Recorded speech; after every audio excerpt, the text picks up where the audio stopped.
5 দিন পর ঢাকায় ঢুকছে পর্যাপ্ত পণ্য সামগ্রী। চট্টগ্রাম, খুলনা, নোয়াখালী, বাগেরহাট, মানিকগঞ্জ সহ বিভিন্ন জেলার কাঁচামালে ভরে উঠেছে রাজধানীর কারণ বাজার। কারফিউর মধ্যে খাদ্যপণ্য ঢাকায় আনতে নানা জটিলতার বাধার সম্মুখীন হতে হয়েছে ব্যবসায়ীদের। তবে গতকাল রাত থেকেই স্বাভাবিক হতে শুরু করেছে পণ্য সরবরাহ ব্যবস্থা।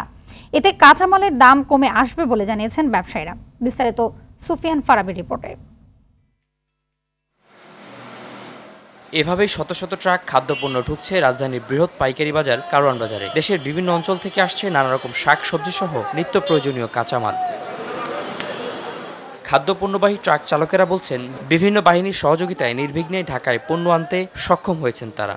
নগদের কাছে সব গ্রাহকই প্রিয়, তাই তো সারা দেশে ক্যাশ আউট চার্জ সবচেয়ে কম।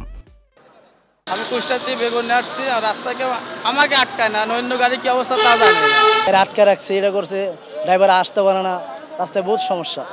এখন 2 দিন ধরে কোনো সমস্যা নাই। আমি নোয়াখালী থেকে আসছি গাড়ি নিয়ে কাঁচামাল কারণ বাজারে, কোনো সমস্যা হয় নাই।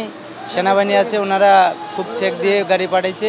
এদিকে আড়তদার ও পাইকারি বিক্রেতারা জানান, পর্যাপ্ত আমদানি থাকায় দ্রুতই কমবে কাঁচামালের দাম। এতদিন আমদানি ছিল না, গাড়ি ঘোড়া তেমন একটা আসে নাই, ক্যারিং খরচ বেশি, ওই কারণে মনে করেন মালটা একটু দাম বেশিই গেছে।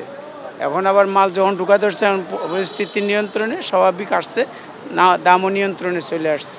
নগদের কাছে সব গ্রাহকই প্রিয়, তাই তো সারা দেশে ক্যাশ আউট চার্জ সবচেয়ে কম। দাম কম আছে, এখন মালও বেশি আসছে, দামও কম হবে।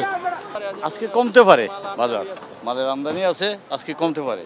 সাপ্লাই চেইন নির্বিঘ্ন না থাকায় গত কয়েকদিনে আলু, পটল, শসা, পেঁয়াজ ও রসুনের দাম বেড়েছে প্রতি কেজি 10 থেকে 30 টাকা। অন্যদিকে ডিম ও মুরগির দামও বেড়েছে। দ্রুত দাম স্বাভাবিক হওয়ার প্রত্যাশায় ক্রেতা বিক্রেতারা। সুফিয়ান ফারাবি, RTV, ঢাকা।